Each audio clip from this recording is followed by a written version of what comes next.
तुलसी माता, हमारे शादी के 4 साल हो गए, लेकिन आज तक हमके कोनो संतान ना भई। आखिर का कसूर कइले बानी?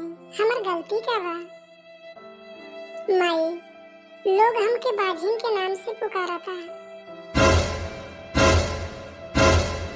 कौनो कृपा करी माई, हमके केहू सही नजर से ना देखेला। माई, हमसे केहू सही ढंग से बात भी नहीं करेला। देवरानी जेठानी हमके ताना मारे तो हमके कुछ बर्दाश्त हो सकेला माई, लेकिन बाझिन का नाम तो हमार सासू अम्मा देत हैं। समझ में नहीं आवता कि हम का करी। हे माई, अब तो घर में इहो बात चलता कि छोटी छोटा का नौबत आ गइल बा। हमके इतना पूजा कइले के यह फल मिलल है। अगर हम जानते कि ऐसा फल मिले तो हम कबो पूजा नहीं करते। अरे ये महारानी कहाँ बाड़ू हो? हाँ अम्मा जी, आवत हई। का अम्मा जी का कहत हई? का हो? हम 1 घंटा से चिल्ला चिल्ला के कहत हई कि हम बरस कब भइल बानी, हमके चाय चाहिए। लेकिन तू हम लोगन कौने चीज में बिजी बाड़ू? हां, लेकिन तू हम लोगन कौने काम में बिजी बाड़ू? हाँ? ठीक बा अम्मा जी, 2 मिनट हम चाय लेके आवत हई। चाय लेके आवत हई। जब तक 10 बार चिल्ला नाई दे टर टर कई करे चाहवा दे रे, तब तक तैनन के काने के हेठे आवाज जाई नहीं। अब बोली दे तो घरे घरे घूम घूम के ये कहिए लोग की ससुई हमार खराबिया। अरे तू लोग ते अपन चाली रहन कुलीन सुधारो। ली अम्मा जी, चाय पी ले। का रे, तुहन के कोनो सहूर नहीं हुई कबो? ते देखेली नहीं सुमित्रा पतोही के? यही सुमित्रा का पतोही बाड़ी सब उठी सूती चाय बनाती हैं सब अपने सासू खातिर के। एगो तुहन के बाड़ा कुली, वो बड़की कहाँ बरे? हमके नहीं मालूम बा। तो नहीं मालूम बाटे ते इतना तिया ईट के काहे बोलत हई? लाई है, ईट के काहे बोलत हई? अरे जब नहीं मालूम बाटे तो नहीं मालूम बा। हम तो जानते हैं तू लंदन में रहत होबू, घर में तो होबू नहीं। हाँ बहनी, आजकल तुहर वहाँ उठक बैठक बाटे, तो तू जानबू कहाँ से? अरे 4 साल से तुहर कुछ भइल नहीं, तो अब होखबो नहीं करी। ये बहनी, तू हमारे लड़का के जान छोड़ा और तू अपन देखो। अब हम अपने लड़का के जिंदगी नहीं बर्बाद करब तुम्हारे साथे। तो कहल का चाहत हैं आप? कहल हम यह चाहत हैं कि तू ओके छोड़ द। काहे छोड़ दे? काहे से कि तोरे अब लड़के बच्चे ना हुई हैं। लेकिन ई के जाना था कि हमारी हम खराबी है। इहो हो सकेला कि आपके लड़के में खराबी होखे।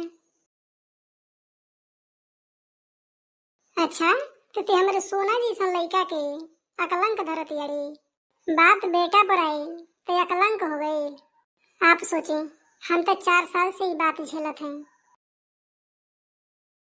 और हम तो आपके पहला बार बोलत हैं। माई का हो? ऐसा बतिया तो हम ऑफिस जाते हैं, हमके लेट होता।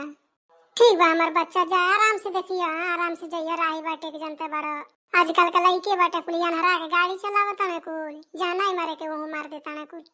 गाड़ी घोड़ा बाबू एकदम बढ़िया से चलइया। ठीक बा माई, हम जाते हैं। ठीक बा जा। अब का ताकत ये हमर मुहवा मार के भागबू का?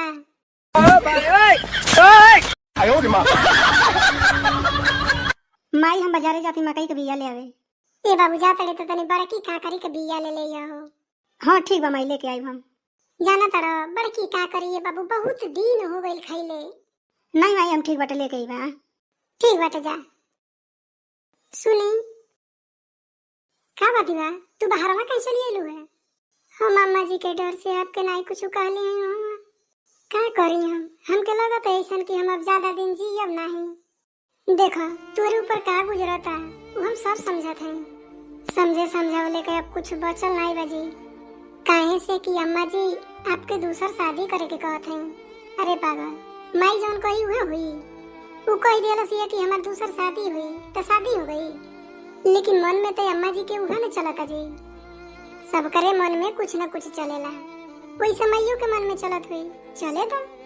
लेकिन तू एगो बात याद रखियो, हम तुके छोड़ के कब्बो नहीं जाए, लइका होखे या नहीं होखे। तू जानत हो हमरे करतीन के तू ही दुनिया बाड़ू हमार। माई भैया भौजी के का कहता एक दिल से निकाल दो, और हमके एक दिन उम्मीद बा कि हमन का किस्मत जरूर खिली और तुहार गोद जरूर भरी। तू एगो काम करो, सावन आवे वाला बा, तू शंकर भगवान के पूजा के तैयारी करो। तू देख लिहा भोले बाबा हवा ना सब कर मनोकामना पूरा करे ना, तो का हमन के मनोकामना नहीं पूरा कर सके ना? एकदम करी है, तू चिंता मत करा। और एगो बात और कही, आज तू बहुत नीक लगत है, हमरा लाज लगता। सुना, हम जैसे कहत हैं तू बस वैसे करा। तुमके केहू के कुछ नहीं सुने के बा, हम जौन सी कहत हैं बस उतना करा। लोग तुमके बाजिन कहता, निर्वंशिया कहता या जवन कुछ कहता, तुमके उन्हन के बारे में सोचले के कोनो जरूरत नहीं बा। काहे से कि लोग अच्छा सलाह कबो नहीं देला केहू के। आजकल का तो लोग यह बाटे कि आदमी ही सोचता कि हम तुमके कैसे तकलीफ पहुंचाई। लेकिन अम्मा जी सही कहत रहनी जी, हमारी यो शादी के 4 साल हो गइल बा। अरे पागल, कितना जने के 20 साल 25 साल के बाद होला बच्चा, और तू 4 साल में एकता गइलू। हमारे पर भरोसा बा न तुमके? हाँ जी, हमके आप पर पूरा भरोसा बा। तो जब हमारे पर पूरा भरोसा बा तो मैं रोले के कौन जरूरत बा? तुमके रोले के कोनो जरूरत नहीं बा। हमके ऑफिस जाए के लेट होत बा, तू जा। ठीक बा। हमके कुछ समझ में नहीं आता कि हम क्या करें। इनान का ताना सुन के तो यह मन करता कि कहीं जाके डूब के मर जाए, लेकिन हम पति के लिहाज रखत हैं। क्या सोचत हो राधा? अरे तू के हो? हमके छोड़ा, तू यहाँ का बैठ के सोचत हो? अपने आप के मारल चाहती हो? अपने आप के कोसत हो? अपने आप के दोषी मानत हो? नहीं राधा, तू दोषी नहीं बारू, तू अपने आप के मत कोसा। एक दिन सब ठीक हो जाए। लेकिन तू क्या हो? तू तो सेम हमारी खान के बारू ना। अरे पागल, हम तोरिया खाना ही, हम तोरिया रूप हैं। हमार बात कान खुल के सुन। तो के केहू ताना मारता, केहू गारी देता, तो के खाली सुने के बा, बाकी कुछ जवाब देले कोनो जरूरत नहीं बा। जब समय आई तो कर जवाब दिहल जाई। लेकिन तू हऊ के, तू चिंता मत कर, समय आई तो हम सब बता दे।